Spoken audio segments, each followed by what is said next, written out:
Galileia, além do Jordão, e seguiram muita gente, e curou-as ali. Então chegaram ao pé dele os fariseus, tentando-o, e dizendo-lhe: é lícito ao homem repudiar sua mulher por qualquer motivo? Ele, porém, respondeu e disse-lhes: não tendes lido que aquele que o fez no princípio macho e fêmea o fez?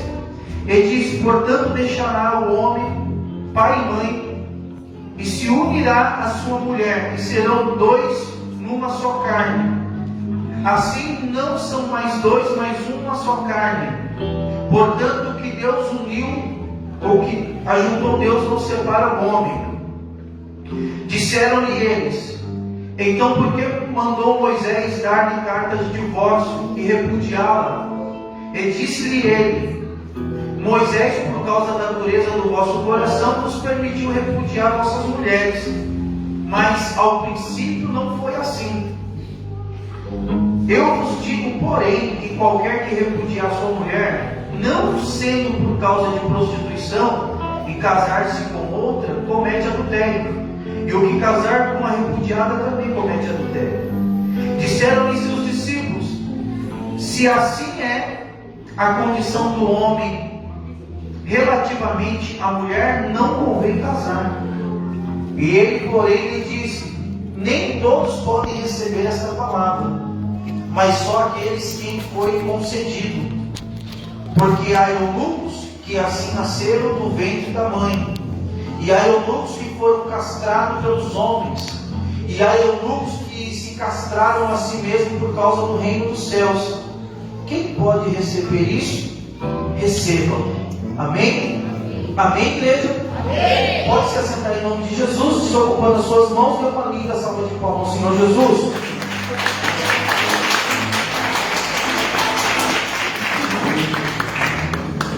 Glória a Deus.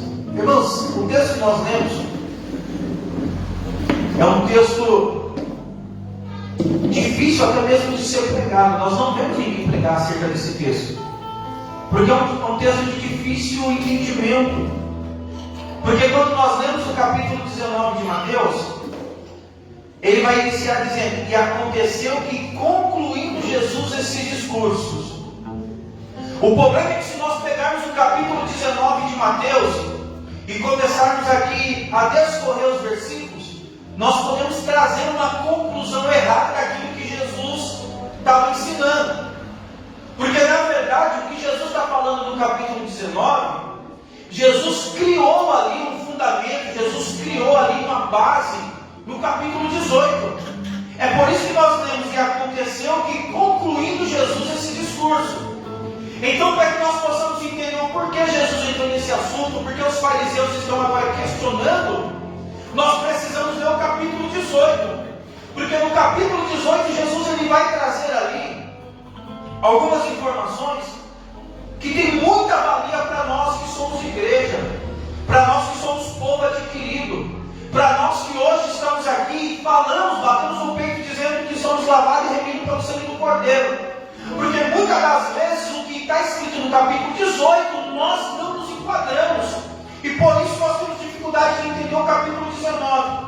Porque no capítulo 18 os discípulos vão chegar diante de Jesus e estão querendo saber quem será o maior no reino dos céus. O questionamento do capítulo 18 é isso: mas quem será o maior no reino dos céus? E aí Jesus ele vai quebrar, irmãos, todo aquele orgulho dos discípulos.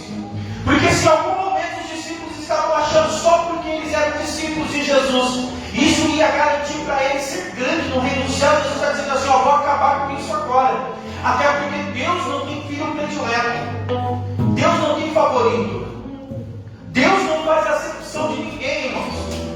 Então Jesus vai pegar uma criança, Jesus vai trazer uma criança no meio dos discípulos, e Jesus vai dizer assim: ó, está vendo essa criança? Quem não se tornar como esta criança, de maneira alguma entrará no reino dos céus. E aí nós começamos aqui a bugar a nossa mente, porque o porquê Jesus pega uma criança para estabelecer um modelo de alguém que vai entrar no reino de Deus. Porque com a criança nós aprendemos o que Deus espera de cada um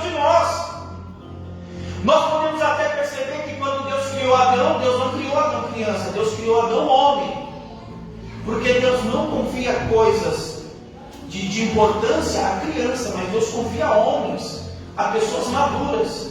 Mas por que agora Deus está pegando uma criança e colocando no meio dos discípulos e falando para os discípulos assim, ó, olha para essa criança, quem não for como uma criança não entrará no reino dos céus? Porque a criança não tem maldade, irmãos. Porque a criança não tem malícia.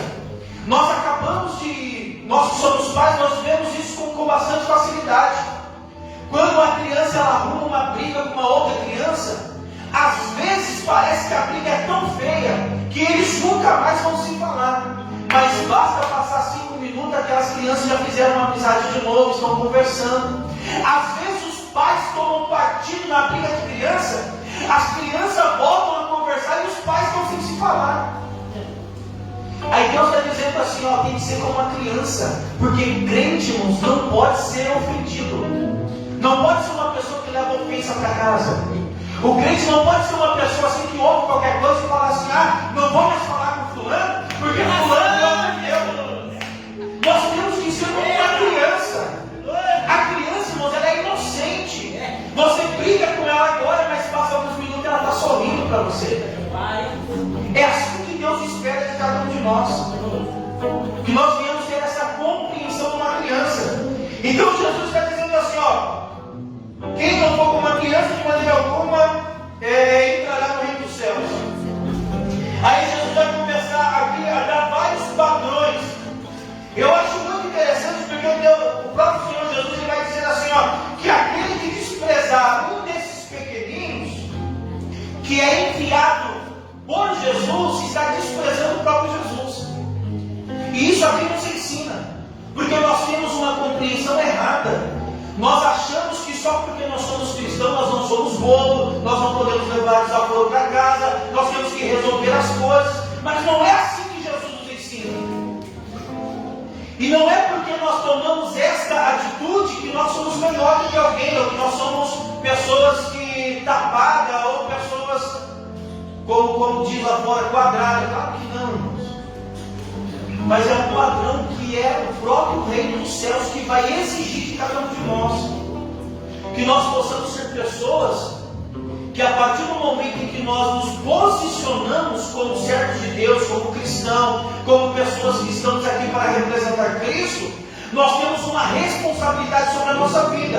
E a responsabilidade que está sobre a nossa vida não é somente, irmãos, de cuidar do que diz respeito a nós, mas sim daquele que nos enviou, daquele que nos chamou, daquele que nos sustenta. Aleluia! Nós temos uma responsabilidade de representar Jesus. Então no capítulo 18, Jesus está construindo tudo isso. Jesus vai dizer assim, ó, se alguém está provocando algum escândalo, chame essa pessoa e orienta ela, repreende ela. Mas faça isso no particular. Agora, se essa pessoa não ouvir, aí você vai até a igreja, chama os presbíteros, e aí você vai repreender essa pessoa. Por quê? Porque vai trazer escândalo para o reino dos céus. Aí, se essa pessoa não ouvir isso, trata ela como publicano e como fariseu, a própria palavra que Deus ensina. Aí tem aquele versículo que nós usamos de forma errada. É normal quando nós olhamos para a igreja está com 2 ou 3 pessoas, nós falamos assim, irmãos, está escrito que aonde houver 2 ou 3 reunidos, então o nome do Senhor se faz presente. Mas o contexto não é de culto. Eita, Jeová, hein? O contexto é de repreensão. Olha aí. Jesus está dizendo assim, ó, quando for repreender, chama 2 testemunhas e repreende.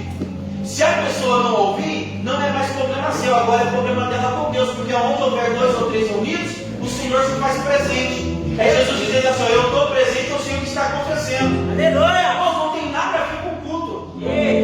Porque se tiver uma pessoa, nós não podemos fazer culto? Claro que podemos.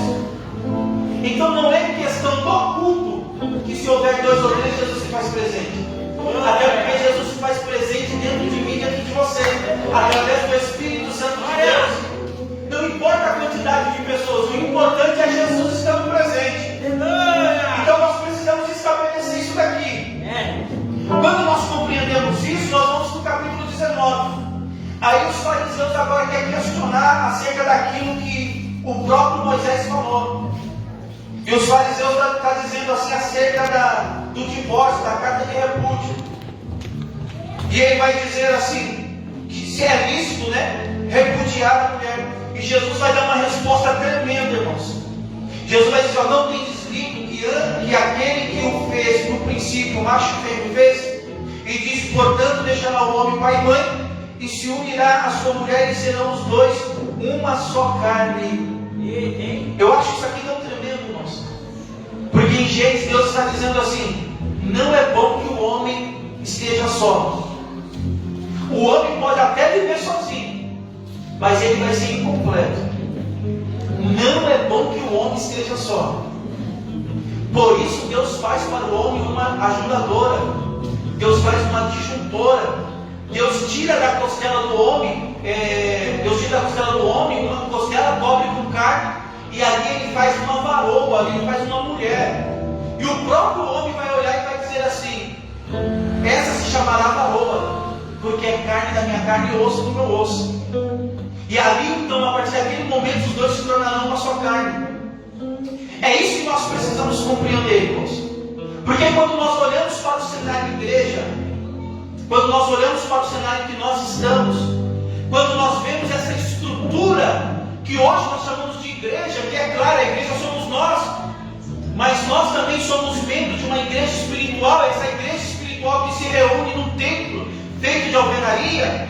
As pessoas falam assim, Deus não habita em templo feito por mão de homens. Isso é óbvio, irmãos.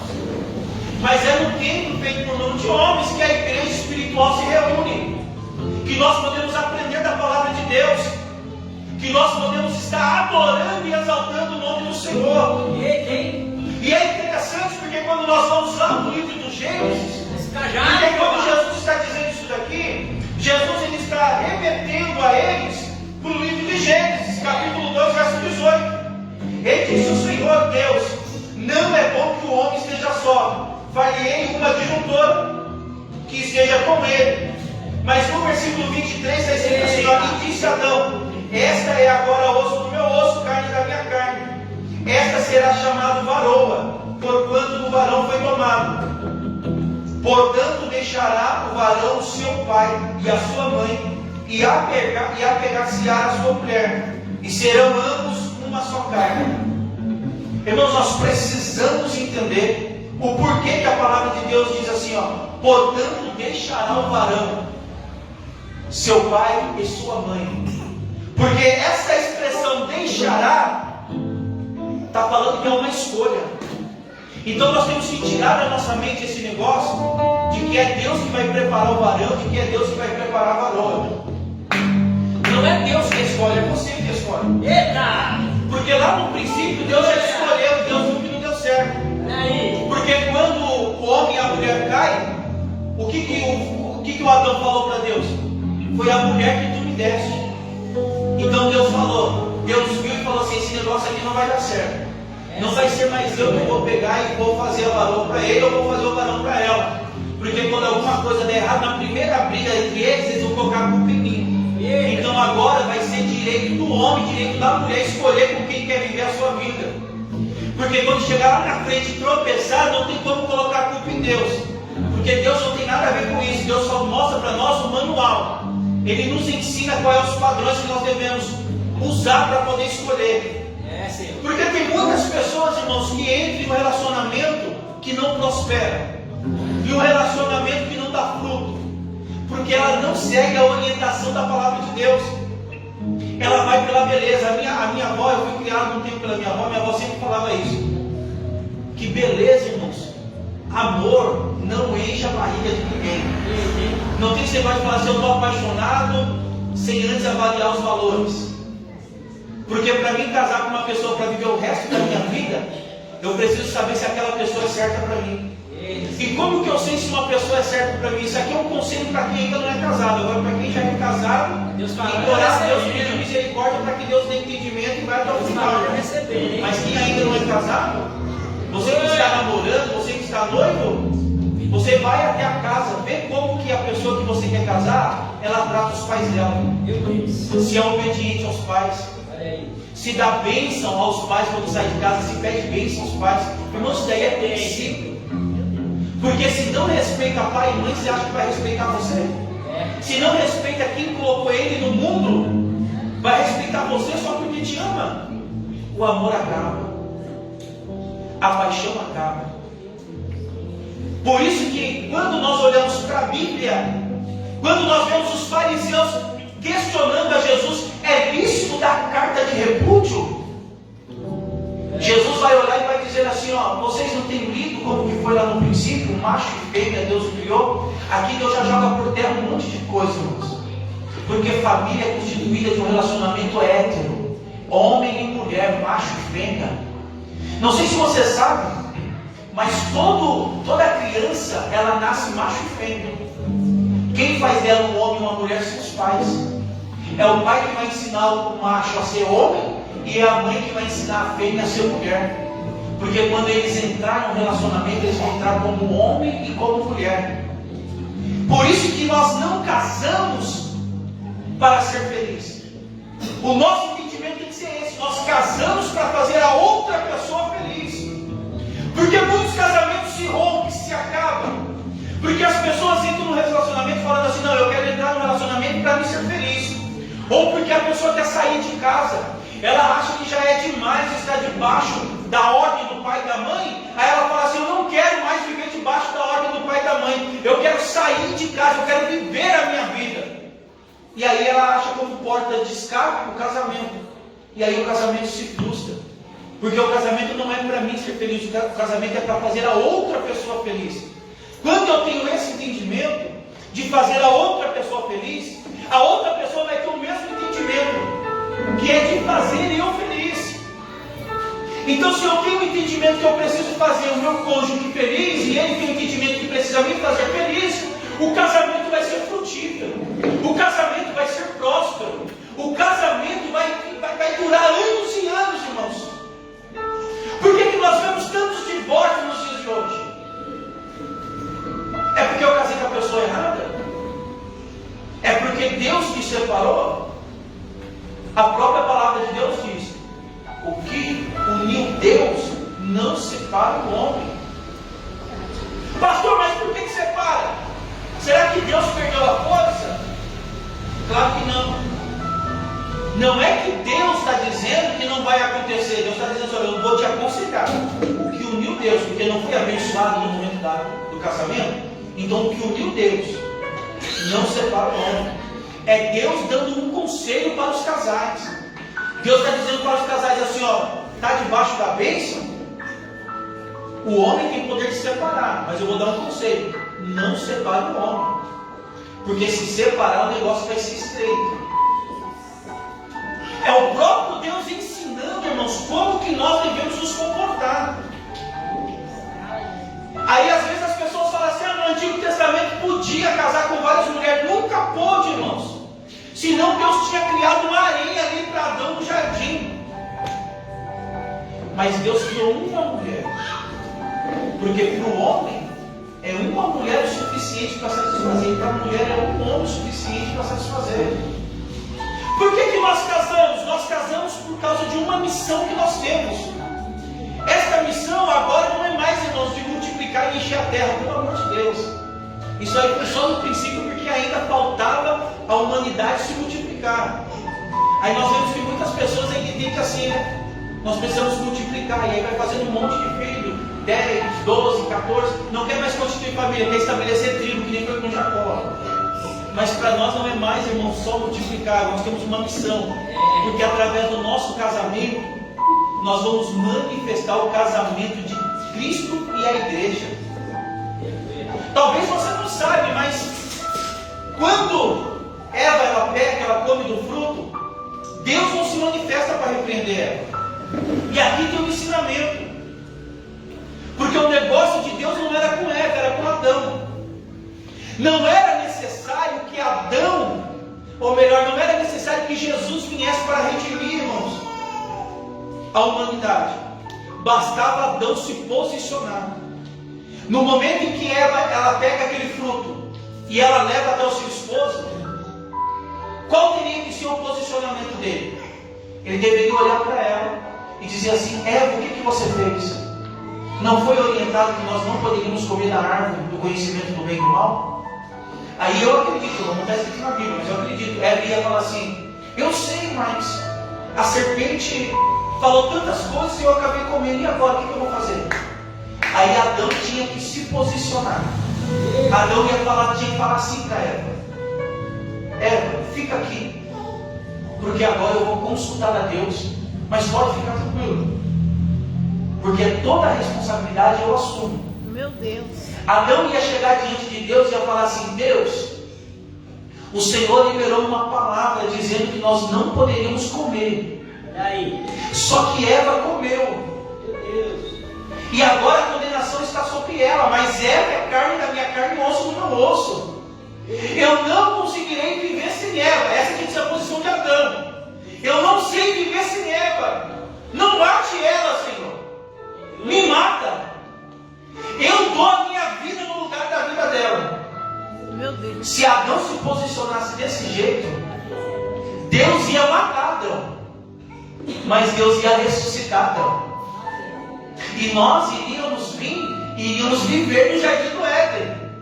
O pecado não teria entrado na humanidade. Todas as tragédias que hoje nós vivemos não teriam acontecido. Não seria necessário Jesus vir, se fazer carne, morrer.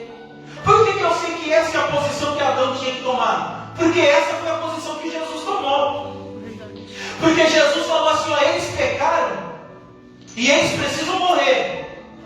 Só que não mata eles, mata eu. Aí Deus falou: é agradável, é bom. Só que para você morrer, você vai ter que encarnar, se fazer carne, passar pelo madeiro e morrer. Então Jesus, que é o último Adão, tomou esse posicionamento.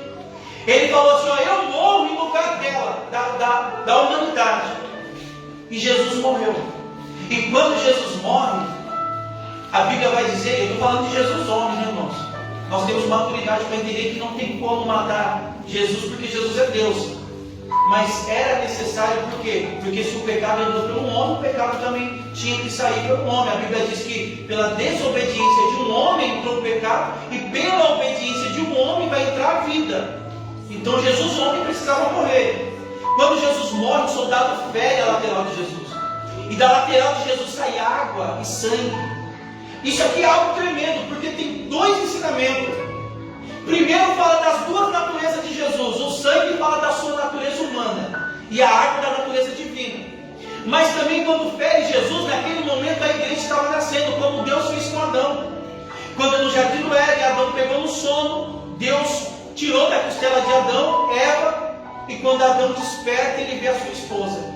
Então naquele momento Deus estava ferindo Jesus na sua lateral, para que a igreja pudesse nascer. Então a igreja nasce, irmãos, a partir da morte e ressurreição de Cristo na cruz. A igreja nasce. Agora Jesus fez o papel do último Adão. Não tem mais o porquê outra pessoa vir morrer pela humanidade. Aí Paulo vai entender isso. Aí Paulo vai dizer assim: e vós, maridos, amai as vossas esposas, e dai a vida por elas. Glória! Como Cristo fez com a igreja. Agora nós temos uma responsabilidade, irmãos. Nós precisamos manifestar Cristo. E eu queria que só os varões falassem nessa noite assim, ó: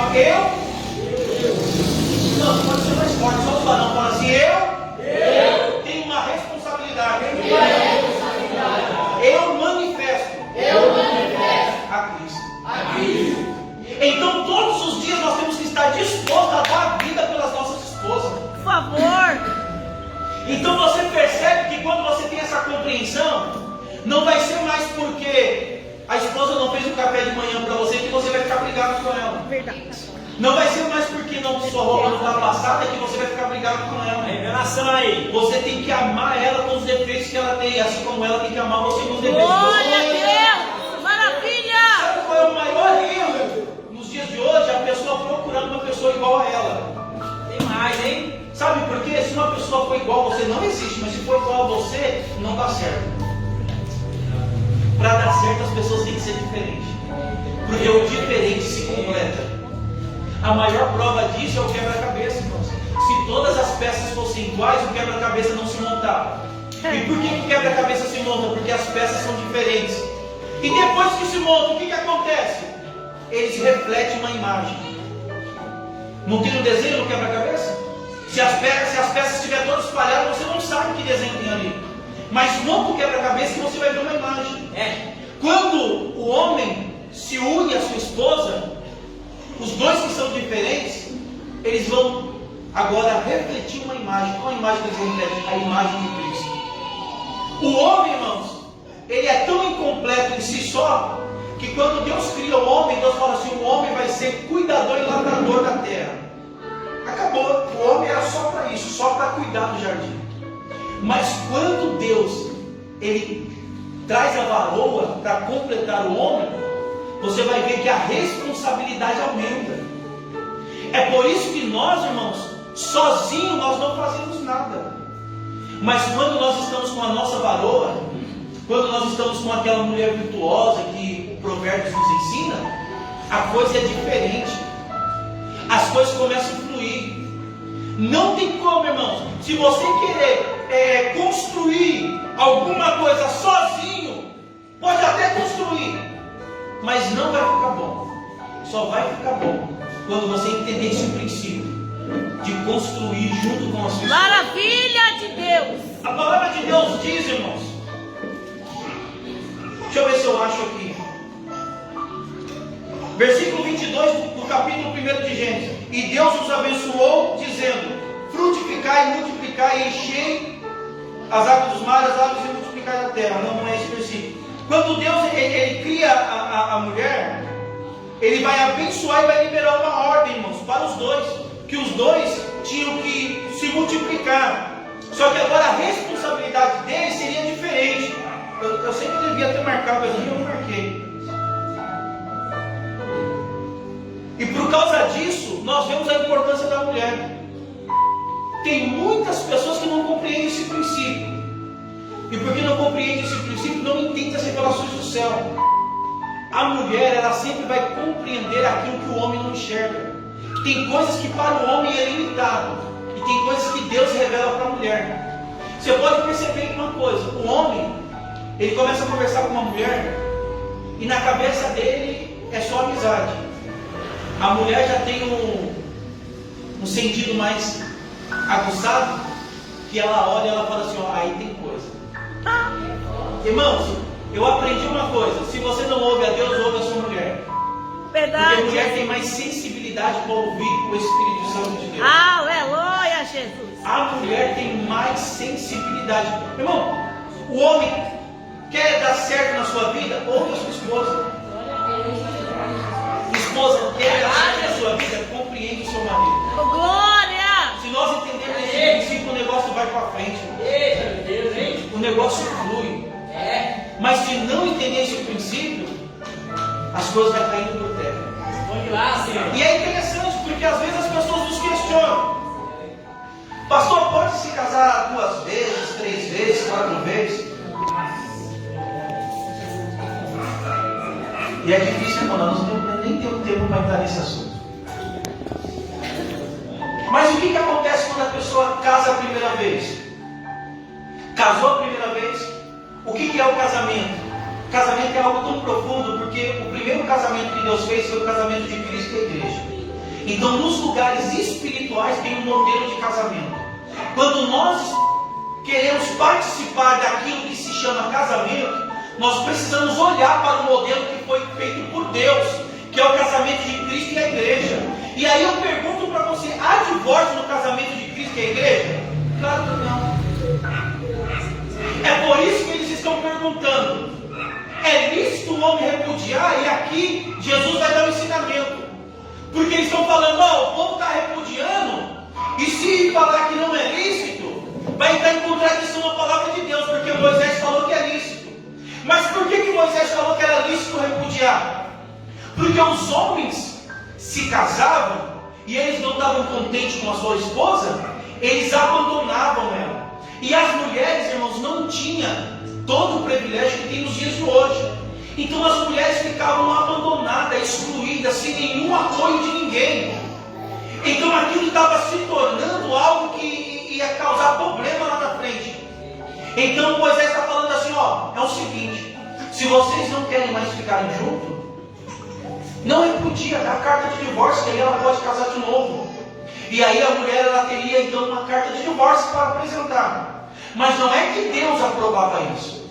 Moisés falou isso. Por que Moisés falou? Por causa da dureza do coração do homem. O próprio Jesus ensina. Jesus está dizendo assim, ó, Moisés só falou isso por causa da dureza do vosso coração. Porque se Moisés falasse assim, ó, não pode repudiar e não pode divorciar, sabe o que os homens iam fazer? Eles iriam matar as mulheres para poder casar de novo. Porque a mulher não tinha valor nenhum. Mulher servia somente para multiplicar. Então eles iriam matar e não ia acontecer nada. Então, para preservar a vida, Moisés vai falar assim, ó, dá carta de divórcio. Aí Jesus vai falar algo interessante, irmãos. Porque o casamento, ele precisa começar certo para que ele possa ir certo até os dias que Jesus voltar. Por que eu falo os dias que Jesus voltar? E eu não falo assim, certo até o final? Porque casamento, irmãos, à luz da Bíblia é um só. Casamento é um só. Mas para o casamento ser certo, ele precisa começar certo. Tem muitos casamentos que dão certo hoje, que começaram errado. Amém, mas isso não é regra, é exceção. Por isso que você não pode somente olhar para o casamento, por exemplo, o meu e da minha esposa, e falar assim, não, o casamento do pastor é bom. E aí quando a gente pega afinidade, intimidade, você começa a conhecer um pouco da nossa vida, você vai ver que lá atrás, quando nós começamos a namorar, não foi da forma que Deus nos orienta. Mas por quê? Porque nós não tínhamos conhecimento da palavra de Deus. Mas deu certo, mas não é assim que deve ser feito. Então qual é o casamento que deve ser feito? Aquele que a Bíblia ensina. Aquele que a Bíblia vai mostrar quais são os padrões, como que as coisas devem acontecer. Aí nós entendemos, e eu vou falar isso aqui de forma bem rasa, por que às vezes tem muita igreja, e eu louvo a Deus por isso, que não celebra o segundo casamento de forma religiosa dentro da igreja? Porque as pessoas que estão vindo, as crianças, os jovens, aqueles que ainda vão namorar, que vão noivar, eles são muito espertos. Eles vão olhar e vão dizer assim, nossa, eu conheço fulano e ciclano. Eles estão no segundo, terceiro, no quarto casamento. Então o padrão de casamento é esse. Então por causa disso, não há essa celebração de um segundo casamento. Para que não venha estabelecer um modelo errado. Quando nós olhamos para Atos dos Apóstolos, e aí nós vamos entender o princípio. A igreja que nasce em Atos dos Apóstolos é a igreja de Jerusalém, a igreja que nasceu em Pentecostes, a igreja que saiu de Jesus. Mas quando Paulo começa a ganhar muita gente, irmãos, nas outras regiões, as pessoas tinham costume de poligamia. Então Paulo foi estabelecendo igreja, e vinha para a igreja um homem com 2, 3, 4, 5 mulheres. Aí Paulo começou a entender que o negócio não ia dar bem, que ia dar ruim.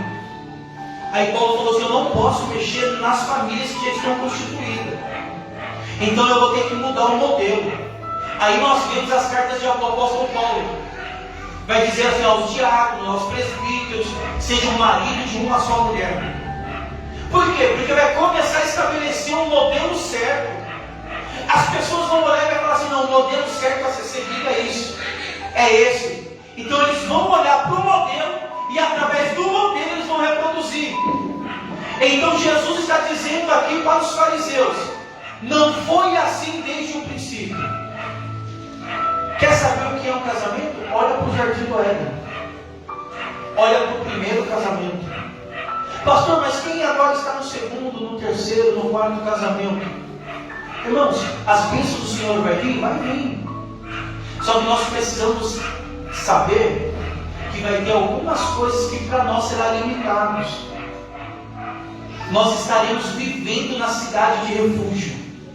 E qual é a cidade de refúgio? Aqui eu vou finalizar, irmãos. A cidade de refúgio era quando uma pessoa tinha 12 tribos. As 12 tribos foram divididas na terra de Canaã. A pessoa cometia um crime na tribo que ela pertencia. Para ela não morrer, porque tinha uma lei que se você cometesse um crime, era olho por olho, dente por dente, vida por vida. O parente daquela família poderia vir te matar também. Então ele corria até uma cidade E na cidade de refúgio ele ia viver, só que com algumas limitações. Quais eram as limitações? Não poderia ir para casa, não poderia ver a família, não ia ver mais os seus parentes. Ia viver, mas na cidade de refúgio. Quando nós passamos para o segundo, para o terceiro casamento, ainda que não é o plano original de Deus, Deus vai abençoar? Vai abençoar. Por quê? Porque a própria palavra ensina, melhor é casar do que abrasar. Ou seja, é um mal menor. Deus vai abençoar? Vai abençoar, mas vai ter algumas limitações. Vai ter alguns campos que nós não vamos conseguir entrar. Por exemplo, como que você vai aconselhar um casal? Como que você vai orientar, ensinar as pessoas que estão participando agora do novo de um primeiro casamento? Então, nessa parte eu falo que há algumas coisas que nós seremos limitados. Mas o que nós precisamos compreender é que a partir do momento que nós assumimos uma responsabilidade de casamento, nós precisamos entender que aquilo é para a vida toda. Se coloca de pé, você pode? Por que antigamente os casamentos duravam, irmãos, até a velhice? As pessoas morriam e o casamento não se acabava. E hoje nós vemos de forma muito explícita que os casamentos às vezes duram uma semana, às vezes um mês. Porque antigamente as pessoas valorizavam mais as coisas. Antigamente, eu acredito que quem é novo, que nem eu, que já passou aí dos 40, vai entender isso daqui. Antigamente o sapato gastava, as pessoas não iam na loja comprar um sapato, elas procuravam um sapateiro. E o sapateiro colocava uma sola, e aquele sapato, irmão, durava mais um ano. Às vezes, meu pai me ensinou muito isso. O chinelo arrebentava a correia, a gente ia lá na feira, comprava uma correia, colocava no chinelo e o chinelo durava. O liquidificador quebrava, as pessoas iam no lugar que fazia manutenção. Isso quando não fazia manutenção em casa. Antigamente tinha muitas pessoas, irmãos, que sem estudar já era técnico em um monte de coisa. Consertava liquidificador, máquina de lavar, televisão. Mas nos dias de hoje não. Nos dias de hoje as coisas são descartáveis. O sapato gastou, joga fora, é barato, vamos comprar outro. O liquidificador quebrou, joga fora, vamos comprar outro. Então isso daí vai entrando na nossa mente, achando que tudo na nossa vida pode ser descartado. Aí quando o casamento não está dando certo por causa de algum desentendimento, a pessoa fala, é simples, vamos terminar e vamos viver outro. Mas quando nós olhamos para os nossos antepassados, quando nós olhamos para aqueles que vieram antes de nós vamos ver que eles valorizavam mais as coisas. Por isso que a mensagem, irmãos, tem que ser: ame pessoas e use as coisas. Porque hoje as pessoas estão amando as coisas e usando as pessoas. Você que é casado, lute pelo seu casamento. Deixará o homem pai e mãe, é uma escolha sua, você escolheu. E isso não vale só para o homem e para a mulher. E é interessante que está escrito assim, ó, deixará o homem pai e mãe. Porque quando fala de homem, fala de maturidade. Casamento não é para menino, casamento é para homens maduros. Homens que vão saber no momento de dificuldade chamar a esposa e falar assim, ó, está difícil. Mas não desanima não, porque eu acredito naquilo que Deus uniu, que é eu e você. Homens, irmãos, vão ter maturidade para olhar para a esposa e falar assim, quando vê a esposa triste, olhar para a esposa e falar assim, o que está acontecendo? Reparte comigo aquilo que está te entristecendo. Porque naquele dia, diante do nosso pastor, nós dizemos que era na alegria e na tristeza. Você está triste, eu quero estar triste junto com você. Você não está sozinho. No momento da enfermidade, tem muitos homens cara de pau que no momento da enfermidade abandonam a esposa. Tem muitos, irmãos. Só que quando ele estava no altar, que a esposa estava com a saúde perfeita, estava bonita, ele falou assim, não, é na saúde e na doença. É na alegria e na tristeza. É na riqueza, é quando tiver dinheiro, é quando faltar dinheiro. Basta vir uma crise, o casamento fica por um fio. Mas valorize, irmãos, aquilo que Deus tem colocado nas nossas mãos. Amém, igreja? Amém. Vamos orar ao Senhor? Irmãos, terça-feira nós continuamos aí com o propósito, terça-feira do poder da palavra. Vai estar pregando o pastor Alexandre.